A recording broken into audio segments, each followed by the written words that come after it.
O rifle mudaram a história. Na mira da arma estava a cabeça do presidente John Kennedy. 3 décadas depois do assassinato dele, ainda sobrevivem a polêmica e o mito. Quando morreu, a popularidade dele estava baixíssima. Ele tinha feito uma invasão fracassada a Cuba, a Alemanha do Leste tinha construído o Muro de Berlim, ele começou a escalada no Vietnã e os estados do Sul estavam reagindo com violência às ideias dele de igualdade para os negros. Kennedy corria o risco de não se reeleger. Naquele momento, ele era mais admirado como uma estrela do que como um presidente. No cemitério de Arlington, em Washington, logo cedo, a secretária dele, Evelyn Lincoln, foi uma das primeiras visitas. Em Dallas, em frente ao depósito de livros, de onde, no 6º andar, Lee Harvey Oswald deu os 3 tiros, a praça dele foi visitada por uma pequena multidão. O patrimônio histórico tombou a praça hoje e havia uma única Corbeille no monumento inaugurado. Foi aqui, às 12h30 de um dia de sol como hoje, que 30 anos atrás, John Kennedy, aos 46 anos, deixou a vida para entrar na história e se tornou um mito. Boa noite. Há exatamente 30 anos, John Kennedy era enterrado em Washington. Com ele iam os sonhos de uma geração. Mas nunca foi enterrada a dúvida. Lee Oswald seria mesmo o único assassino, um louco solitário? Ou teria havido uma conspiração para matar Kennedy? Para pôr à prova as muitas teorias sobre a morte de Kennedy que surgiram nestas 3 décadas, a rede CBS produziu um especial que é o mais completo programa já realizado sobre o assunto. Técnicas avançadas de computação analisam a trajetória das balas. Havia ou não mais de um atirador? Dan Rather, o repórter que deu o furo da morte de Kennedy e apresenta o especial, diz a Paulo Henrique Amorim que ainda se emociona quando lembra daquele dia em Dallas. Ele destaca a firmeza de Jacqueline Kennedy, que ajudou os americanos a enfrentar o trauma da morte do presidente. E um ex-agente da KGB revela que os russos nunca se interessaram por Lee Oswald. Desde o assassinato de Kennedy, já saíram mais de 2.000 livros e foram ao ar centenas de programas de TV sobre o assunto. O especial da CBS, intitulado Quem Matou Kennedy, o último capítulo, baseia-se no mais recente desses livros, o best-seller Caso Encerrado, de Gerald Posner. Mas, apesar das certezas do autor, as pesquisas mostram que o público continua acreditando que ainda há muito a ser explicado sobre a tragédia de Dallas.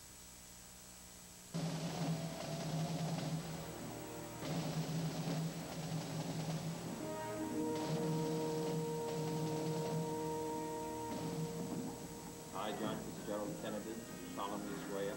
Eu, John Fitzgerald Kennedy, juro solenemente preservar, proteger e defender a Constituição, com a ajuda de Deus. So help me God. Ele era o charme, a graça, um aristocrata com ideias progressistas. E aquela família? Jacqueline, a primeira-dama mais elegante que os americanos tiveram. E as crianças? Pareciam saídas de um conto de fadas. Good evening, ladies and gentlemen. I'm speaking to you from the White House. Boa noite, senhoras e senhores. Eu estou falando da Casa Branca. Espera aí, John. Você pode ficar quieto, por favor? Os americanos se deixavam governar com um sorriso nos lábios. Mas o país não estava bem. 1000 dias depois de tomar posse, a popularidade de John Kennedy tinha desabado. Ele sofria uma grande oposição, principalmente no Sul, porque estava empenhado em defender os negros. E resolveu ir ao Texas, o estado mais forte do Sul. Era a primeira etapa da campanha presidencial para a reeleição. I was stunned by this letter. O assessor de imprensa, Pierre Salinger, conta que poucos dias antes da viagem recebeu uma carta de uma mulher dizendo para o presidente não ir a Dallas.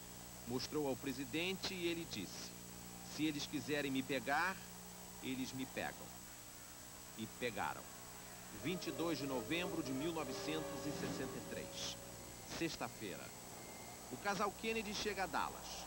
Eles vão em direção à multidão e o povo grita mais o nome de Jacqueline do que o dele.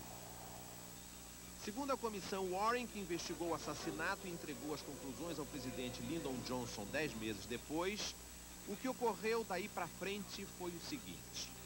Praça Daly, pouco depois do meio-dia, a comitiva entra à esquerda na rua Elm. Do 6º andar do prédio do depósito de livros escolares, Lee Harvey Oswald, com um rifle que comprou pelo correio pelo equivalente a 4.000 cruzeiros, dá o primeiro tiro. Lee Oswald dá o segundo tiro. É a famosa bala mágica. Ela atinge as costas e a garganta do presidente e o ombro, o punho direito e a coxa esquerda de John Connally. Ele é o governador do Texas que estava no banco da frente. Depois, o terceiro tiro, o que mata John Kennedy. O tiro na cabeça.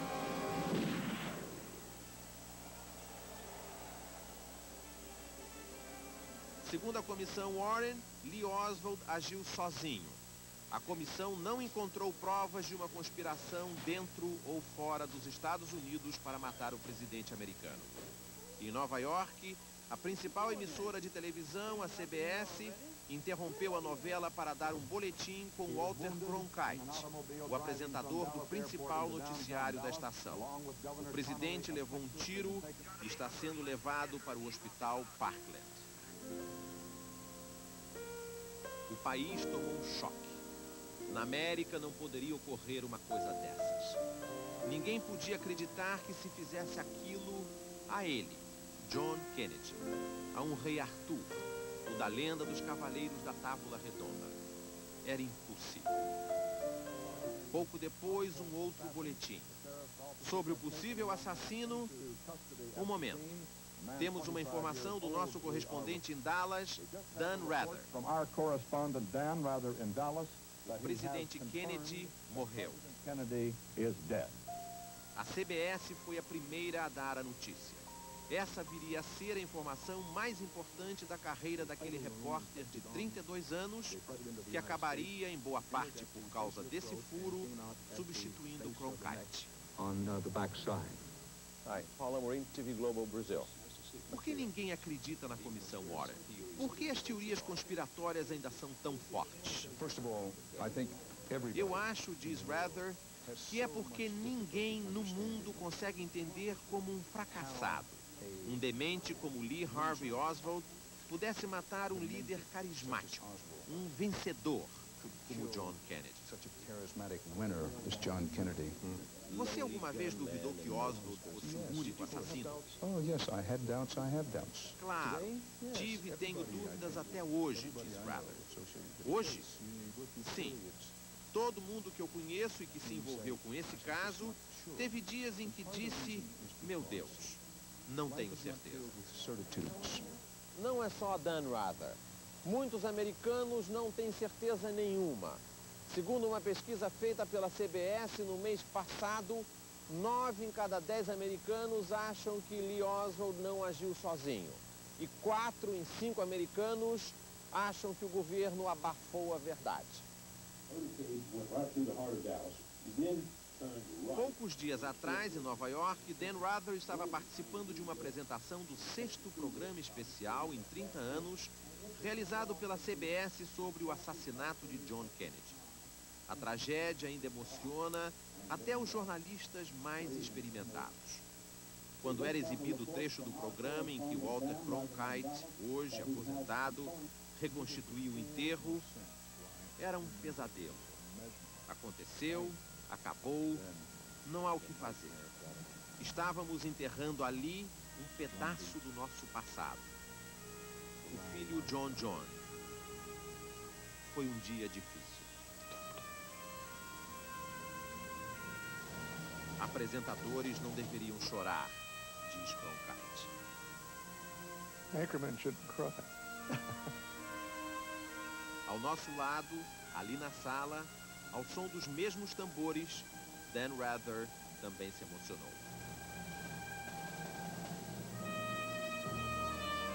Harvey Oswald. Por que um sujeito fracassado que se dizia marxista e queria ser espião soviético acabou entrando para a história como o assassino de John Kennedy? 30 anos depois, uma descoberta. Oswald, ao contrário do que se dizia, não era um mau atirador.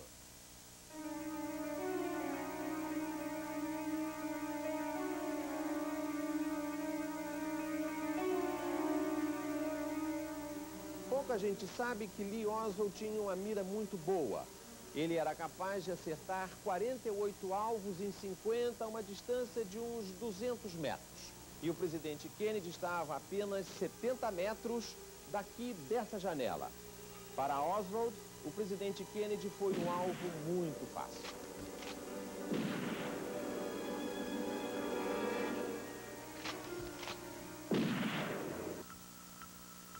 Lee Harvey Oswald nasceu em Nova Orleans 2 meses depois de o pai morrer.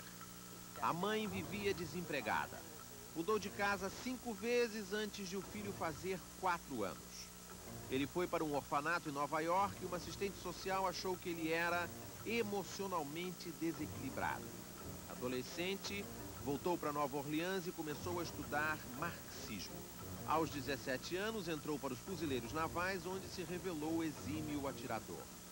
Saiu dos fuzileiros aos 19 para realizar um velho sonho: morar na União Soviética. Assim que chegou a Moscou, procurou a embaixada americana e disse ao cônsul Richard Snyder que pretendia renunciar à cidadania americana porque era marxista. Aqui você vai ser um solitário, disse o cônsul. O Serviço de Inteligência Soviético, a KGB, rotineiramente investigava a vida dos estrangeiros. Nós não tivemos nenhum interesse em recrutá-lo.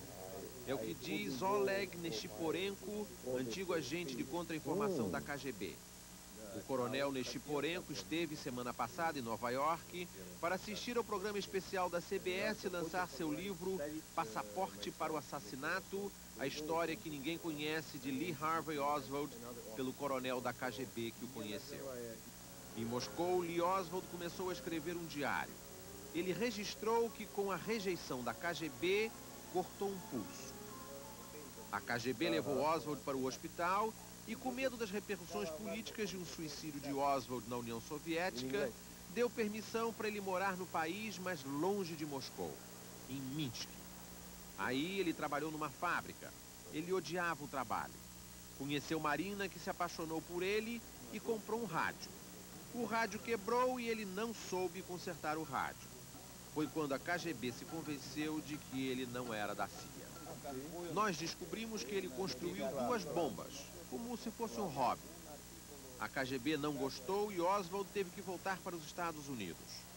No navio, começou a bater em Marina, com quem se casou. Foi para Dallas, já sob a vigilância do FBI. Comprou uma pistola e o rifle do assassinato. E fez questão de pousar com o rifle. É expulso do apartamento. Os vizinhos reclamavam das brigas com a mulher. Fez um atentado contra um militar de extrema-direita, Edmund Walker, não foi preso e resolveu se mudar rápido.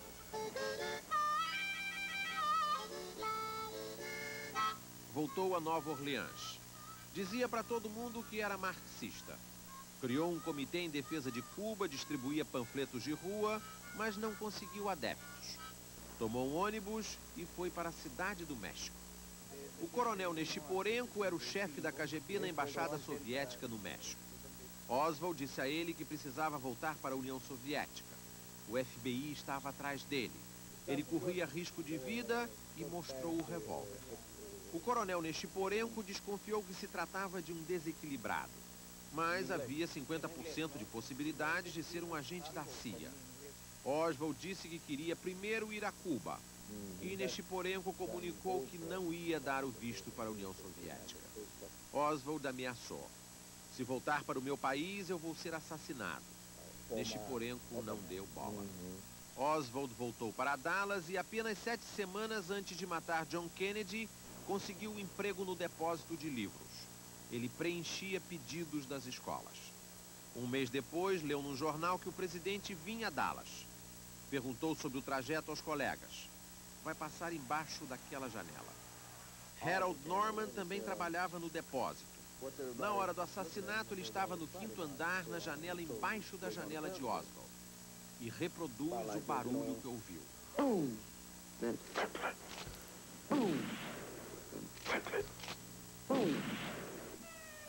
Oswald finalmente conseguiu ficar famoso.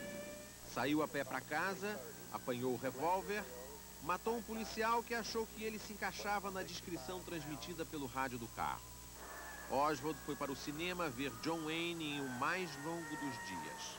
1h30 depois de matar o presidente dos Estados Unidos, Oswald foi preso dentro do cinema.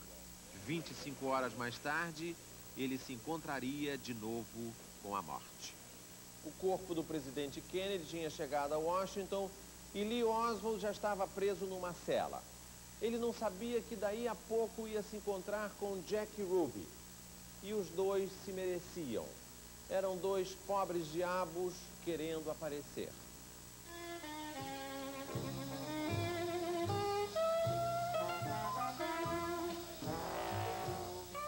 Jack Ruby era o dono de um inferninho em Dallas. Era outro fracassado.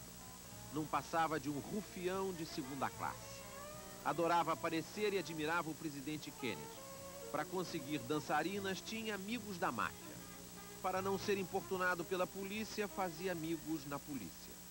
Ele passou pela porta da delegacia e entrou. Conhecia todo mundo.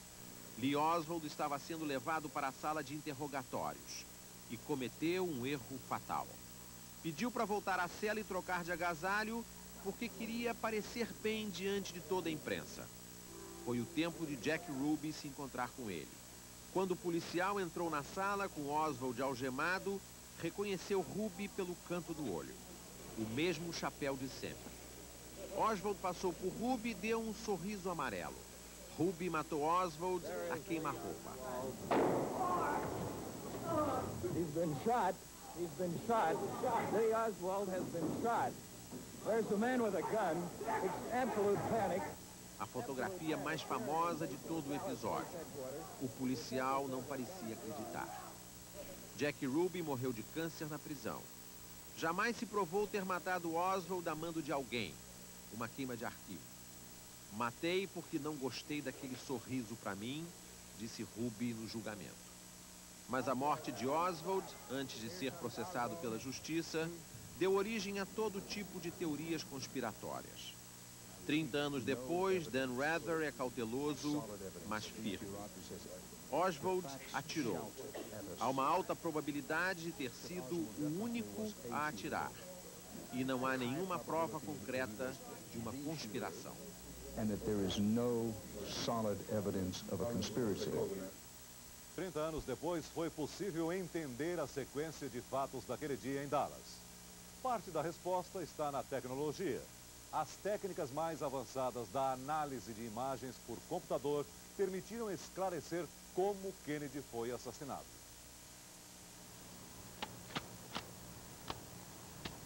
Essa aqui é uma réplica perfeita do rifle de 6,5 milímetros de fabricação italiana que Oswald usou.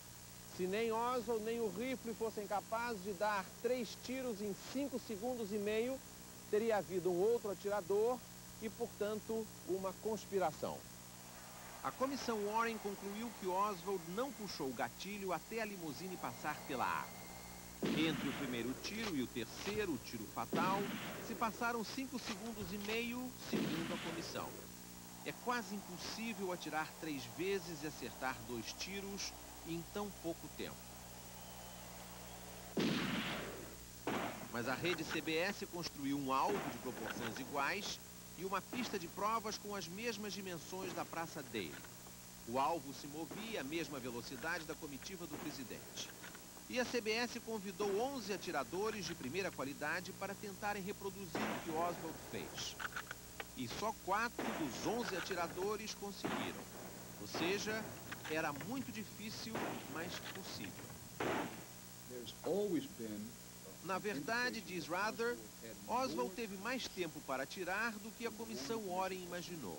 Para dizer isso, ele se baseou no livro do jornalista Gerald Posner, que acabou de escrever Caso Encerrado. Posner se valeu do filme a cores do cinegrafista amador Abraham Zapruder, que já tinha sido usado pela comissão. Mas agora, Posner pôde recorrer a técnicas de ampliação e manipulação de imagem e computação gráfica para chegar a um resultado muito diferente. Ou melhor, com 3 segundos de diferença. 3 segundos importantíssimos. Para Posner, Oswald teve 8 segundos e meio para matar John Kennedy e não 5 segundos e meio. Posner acredita que Oswald deu o primeiro tiro antes de o carro passar pela árvore. O tiro foi desviado pela árvore e não atingiu ninguém. No filme, é possível demonstrar a hora exata em que disparou esse primeiro tiro que não pegou em ninguém. E essa revelação é uma das novidades desse programa. O presidente Kennedy estava acenando para a multidão e trouxe rápido a mão para baixo. Talvez porque tenha ouvido barulho. Mas aquela menina de saia vermelha, à direita da tela, é uma testemunha-chave. Ela vem correndo, acompanhando o carro. De repente, para e olha para trás. É que ela provavelmente ouviu o primeiro tiro. Agora sobre o segundo tiro. Oswald atirou depois que o carro passou pelo cartaz da rua e não antes, como dizia a comissão Warren. O cotovelo do presidente está saindo para fora do carro depois de passar pelo cartaz. A bala entra pelas costas, passa pela medula. O presidente não põe as mãos na direção da garganta, mas em frente ao queixo. Os braços dele ficam paralisados naquela posição até ele receber o terceiro tiro. A bala saiu de John Kennedy, acertou John Connally, governador do Texas, que estava no banco da frente. A bala desce para o punho direito e a coxa esquerda de Connally. Essa é a trajetória da bala mágica. Uma única bala que conseguiu atingir os dois. Posner demonstra de novo que houve uma bala mágica. O presidente à esquerda entrando na tela.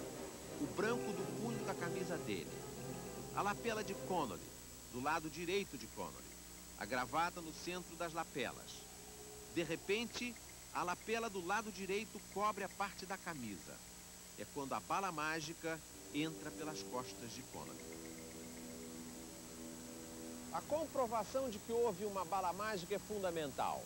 Sem a bala mágica, houve 2 assassinos e uma conspiração. E o terceiro tiro? O tiro que matou John Kennedy. A comissão Warren concluiu que a limusine presidencial vinha a uns 18 km por hora. A limusine praticamente parou na hora do terceiro tiro, diz Rather, para destacar as vantagens de se usar a nova tecnologia de ampliação das imagens. Vejam só, o motorista na extrema direita da tela ouve o segundo tiro. Se vira para trás, olha a cabeça dele virando para trás. O motorista está olhando para o presidente e a limusine praticamente parou aí no segundo tiro. Oswald teve à sua disposição um alvo estático. Para um exímio atirador como ele, esse, o terceiro tiro, o tiro fatal, foi o mais fácil.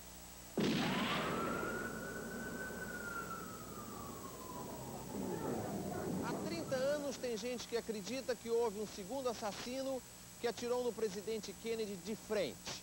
Ele estaria do lado direito da limusine e atirou daqui dessa cerca e não lá de trás onde estava Oswald. É por isso que, de acordo com essa teoria, a cabeça do presidente Kennedy foi primeiro para trás e depois para a esquerda. O estudo feito a partir do filme do cineasta amador agora deixa claro que a cabeça primeiro cai para a frente, indicando que o impacto veio de trás. Ou, como explica Rather, como qualquer caçador lhe dirá, um tiro de rifle, a queima-roupa, faz um buraco pequeno ao entrar no alvo, tem uma trajetória razoavelmente estável dentro do alvo e quando sai do alvo, deixa um buraco enorme. A cabeça do alvo vai para a frente e só depois para trás. As imagens do filme de Zapruder oferecem um outro argumento para a tese de que o tiro veio de trás. A tese de que não havia ninguém, além de Oswald, atirando no presidente. É essa nuvem cor-de-rosa e a linha mais clara que sai da cabeça do presidente em diagonal. É uma mistura de osso com material do cérebro. E aí entra o argumento. Isso vai para frente. Se o tiro tivesse vindo da frente, de um segundo atirador, a nuvem rosa estaria atrás do presidente. Não são só essas provas materiais que reduzem a possibilidade de ter havido uma conspiração. Muitas pessoas e organizações tinham motivo e dinheiro para querer matar o presidente Kennedy. Mas Rather pergunta: onde está a linha que une a Lee Harvey Oswald às pessoas que podiam ter motivo e dinheiro? A Agência Central de Inteligência dos Estados Unidos são ainda hoje os principais suspeitos numa suposta conspiração para matar Kennedy. Quando se revelou na década de 70 que a CIA, de fato, mandou assassinar líderes de outros países, as suspeitas cresceram, mas nada foi provado. E até hoje, vários vilões povoam as teorias sobre a morte de Kennedy. Segundo uma pesquisa realizada pela rede de televisão CBS no mês passado, 50% dos americanos acham que quem matou o presidente Kennedy foi a CIA. 30% acham que foi a máfia e 20% acham que foi Fidel Castro. 13% acham que foi a União Soviética. E quanto mais jovem o americano, mais ele acredita em conspiração. John F. Kennedy's murder was probably one of the most terrible moments in the history of our country.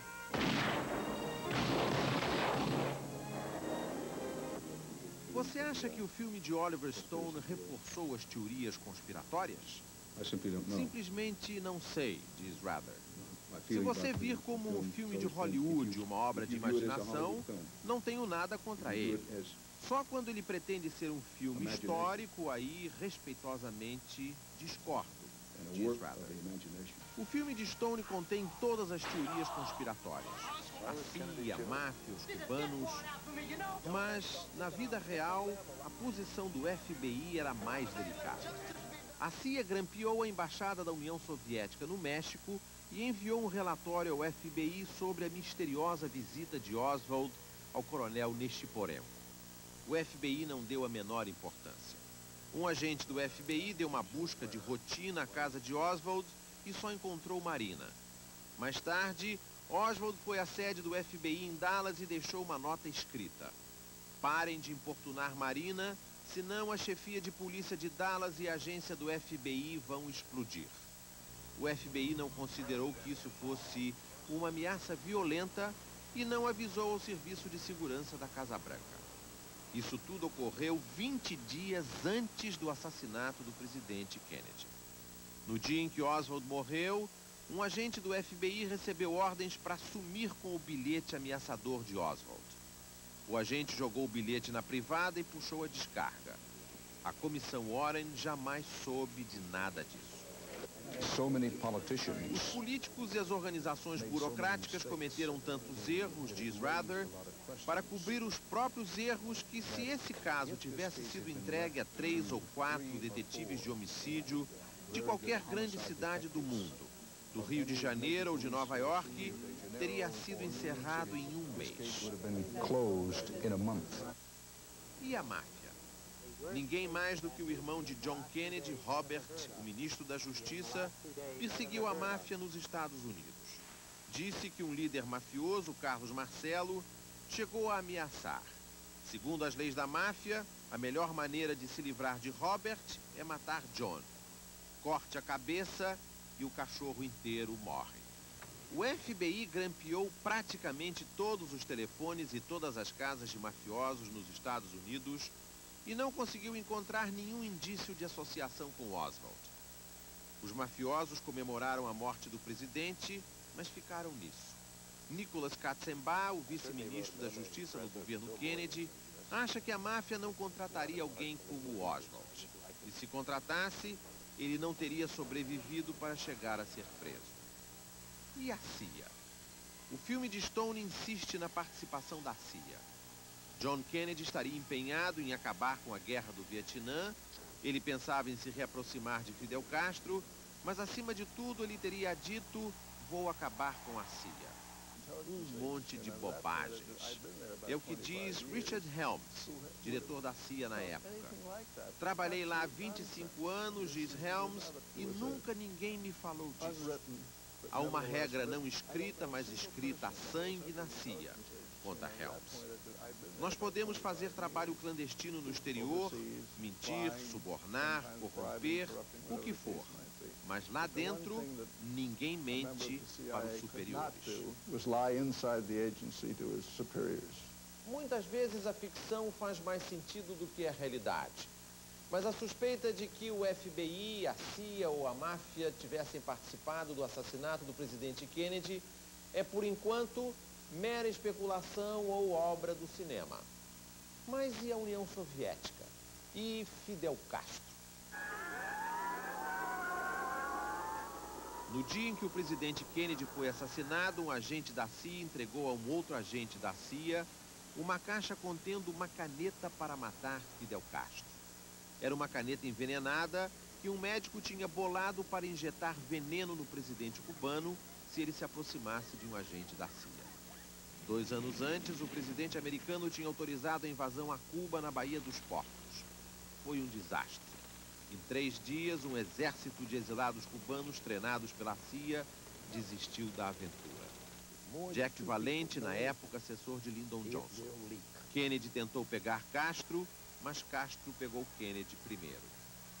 Numa entrevista à CBS em 1977, Fidel Castro declarou: se eu tentasse matar o presidente dos Estados Unidos, Cuba seria varrida do mapa. Sobram os soviéticos.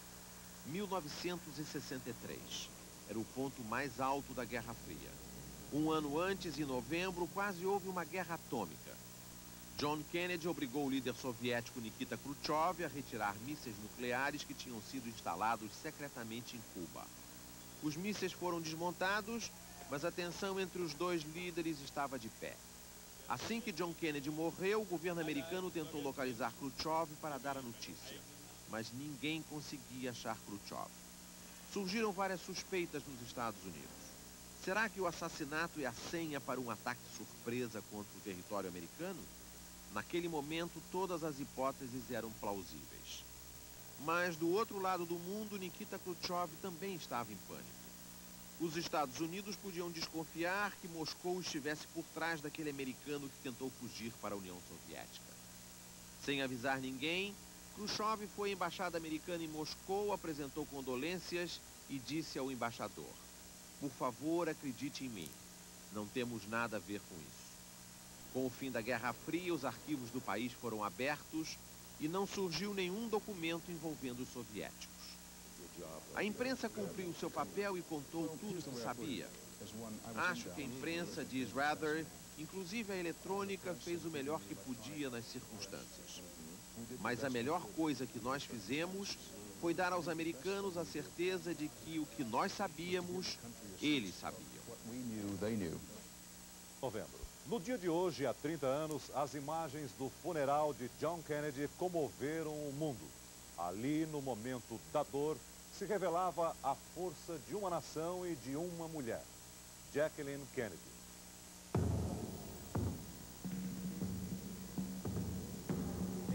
An incredible thing happened during those 4 dark days in Dallas.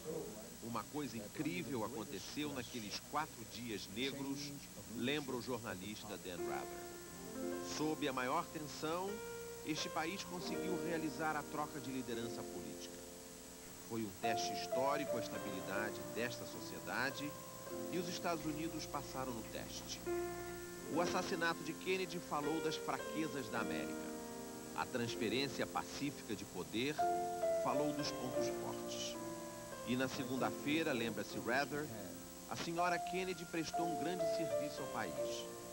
Naquele dia ela entendeu mais do que ninguém o valor dos símbolos e do simbolismo. Numa hora de sofrimento, ela deu coesão aos Estados Unidos. No enterro em Washington, as marcas no rosto da senhora Kennedy fizeram Rather pensar. É assim que reagiriam os gregos e os romanos. De manhã, uma fila de 15, quase 16 quarteirões. As pessoas em silêncio, se movendo devagar. Havia uma sensação estranha. O que vamos fazer amanhã? Washington parou. Não conseguia trabalhar. Estavam todos unidos. Os adversários do presidente pareciam ter um sentimento de culpa. Ninguém se cansava de admirar a senhora Kennedy. Todos os detalhes da cerimônia do enterro foram organizados por ela. Por um dia, ela dirigiu a nação. Naquele dia, o filho mais novo, John, fazia aniversário. Antes de sair da Casa Branca, ela e os irmãos do presidente, Robert e Ted, foram para o andar de cima na ala residencial e cantaram parabéns para John. No mesmo dia do enterro de John Kennedy, na cidade de Fort Worth, no Texas, houve um enterro de Lee Harvey Oswald diante de poucos amigos. Um jornalista, com pressa de acabar o serviço, ajudou a segurar o caixão. Lee Oswald foi enterrado e, com ele, muitas perguntas que vão perseguir os americanos por muitos anos. A morte do presidente Kennedy revelou aos americanos que havia uma área escura, uma região dominada pela violência na alma deles. A nação parecia hipnotizada por aquelas imagens do cortejo. Robert Kennedy parecia em estado de choque. A viúva, os tambores, os filhos, a longa marcha para o cemitério. A bandeira foi dobrada e entregue à senhora Kennedy. O martírio ainda não estava próximo do fim. 5 anos depois, Robert Kennedy e Martin Luther King seriam assassinados.